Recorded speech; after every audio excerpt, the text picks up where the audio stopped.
All right, so how do you even begin to prepare this pig? Well, first up, we're gonna start doing a few incisions. We season right before we go into the pit.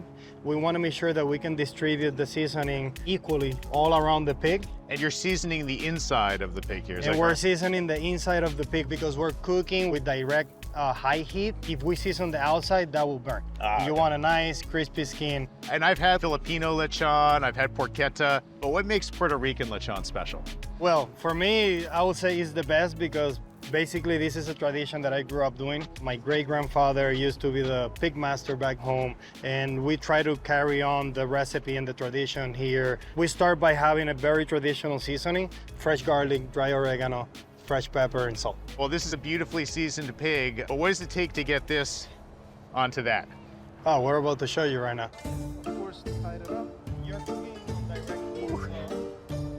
After Richard and Mario get the pig on the spit, they secure it in place using metal wire. All right, well, I guess I didn't really know what I was getting myself into when I got out of bed this morning. I don't think you had an idea of how real this was. And this is how food is made. When we first opened Lechonera, the first debate we had, like, do we keep the head on?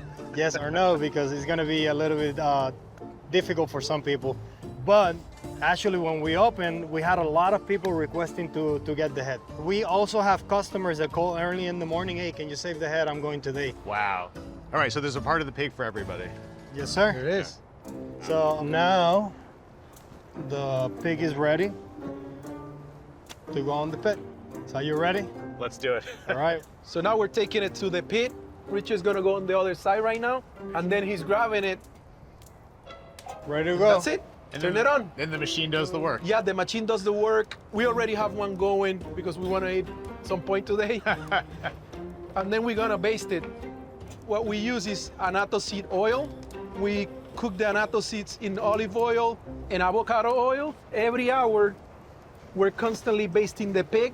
And the annatto oil is giving it a really nice red color when you brush Yes, that on. so it will help with the coloring of the pig, and also we inject a little bit of some flavor.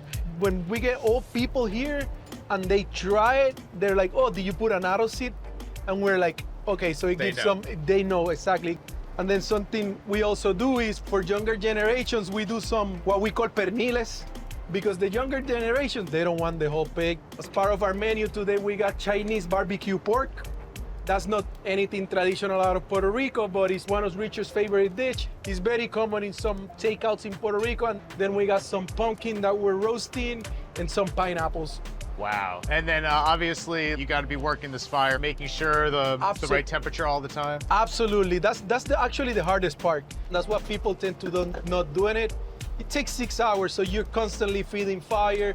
We use charcoal and we use wood, and you let it do its work.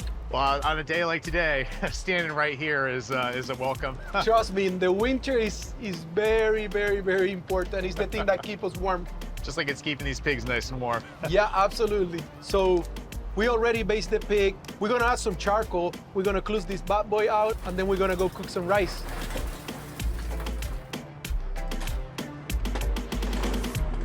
So our rice is very unique. We make our own sazón with annatto seed powder. We're gonna give those spices a little bit of a toast. We use hand-cut vegetables that we saute in annatto seed oil.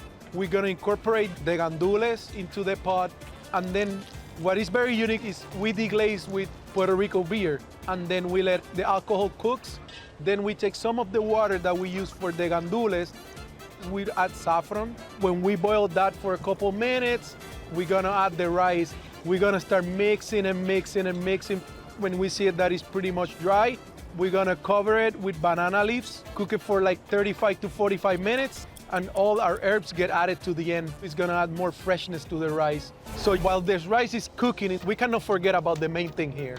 We have to keep an eye on the pigs, adding charcoal and wood as necessary, and checking internal temperatures. And then when the pig is ready, we take it out, and we do the magic, we chop it. We're gonna separate the pig into primals. We take the skin, we let it cool down so it gets nice and crispy, and then we chop it up. Very unique here, that is very different from the island. We don't do bones. So we're gonna take all the meat out of the bones, and then we mix everything. So you're gonna get lean, you're gonna get moist, you're gonna get fatty parts. So then the best way to serve it is a rice bowl. We're gonna take the rice with pigeon peas. We switch sides often here on the truck. Today we got braised green bananas. We're gonna do plantain relish. We're gonna add the pig, and then we will be ready for a great feast. All right, gentlemen, I cannot wait. I moment through. I see some skin right on top, and I think we gotta do a little crunch test here. Crunch test. Oh, that snap. How's that? Oh man.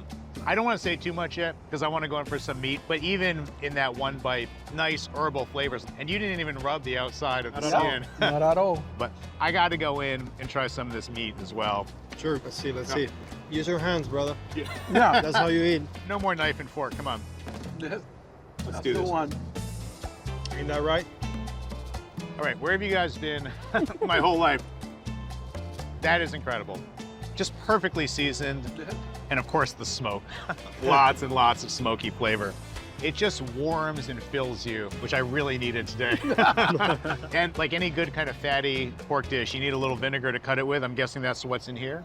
In here we have, I would say, Puerto Rican mother mother sauce, mayo ketchup. Mayo ketchup, Thousand Island dressing. That's an island dressing, right? And I will say piqué. You will find piqué on any Puerto Rican family under the sink. Your Got it. grandma would always have it, and Yeah. that's what you want to use for your pork. So this is a dip? Drip or drizzle? Dip or drizzle, all right. How was that? Oh, I love that because it's piquant, but you know what it also has? A little bit of heat too. Oh yeah, which it is does. nice. It does. And you always keep your base, and it's like sourdough, right? You keep on building on top of your whole base, so it can get pretty spicy over the time. And on top of all that, I haven't even taken a bite of the rice yet. Guys, that rice and those peas, everything is so creamy. I feel like I'm getting another layer of Puerto Rican flavors here. Yeah, it said, you know, this is basically the purest form of comida criolla puertorriqueña. Puerto Rican cuisine doesn't get more pure than this. Hey, Seth here. If you want to discover more of the incredible restaurants in the DMV, hit subscribe. Thanks for watching Signature Dish.